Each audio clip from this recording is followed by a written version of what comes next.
Welcome to another wonderful episode of Their Insecure Tailor Vlogs. Today's topic is paper cuts. Paper cuts are simply cuts that are made on papers. For instance, this is a paper that has been used to cut a style of a blouse. Paper cuts are used by tailors to simplify measurement sometimes and to also avoid wastage of fabric. For instance, if a tailor is not so sure of how to cut out a particular style, it's better and most often wiser to cut it out or to practice cutting out the style on a paper than to practice it on a fabric.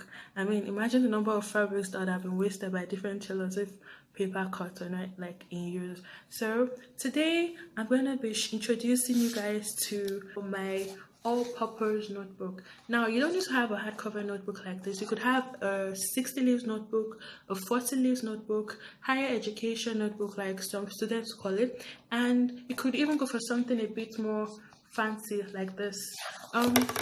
Books are not just for drawing out designs.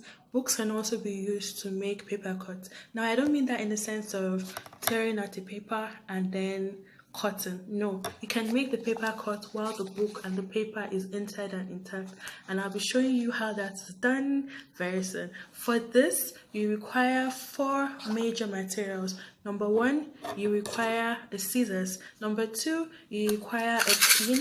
Number 3, of course, you require a book. And last but not the least, you need to have a mental image or at least a picture of the style you're trying to cut out.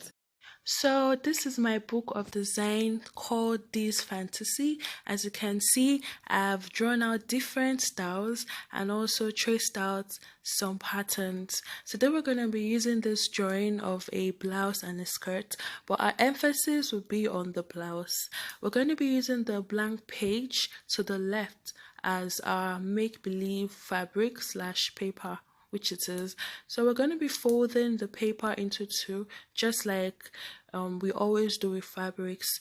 Everything has to be folded into 2 to simplify and to make things easier. So I'm labeling this part the back, and I'm also labeling the other part as the front. On the front, I'm going to be tracing out the pattern of the blouse. I'm going to start with the V-neck. As you can see, it is a V-neck blouse in the drawing. So I'm also moving on to the shoulder. The shoulder is often, almost always, slanted, and then the armhole. The armhole curves outwards, as you can see, and then I'll move on to the rest of the bodies, and I'm done.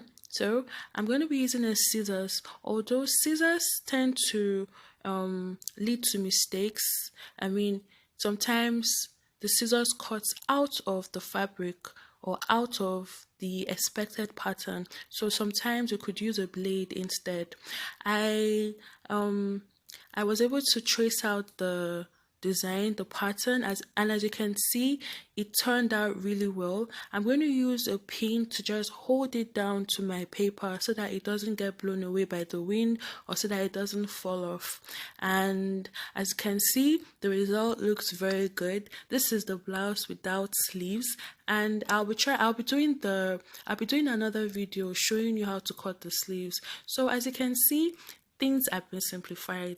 Thank you guys for watching my video. I hope you enjoyed it and I hope you like it. Give it a thumbs up and I hope you also comment. Thank you.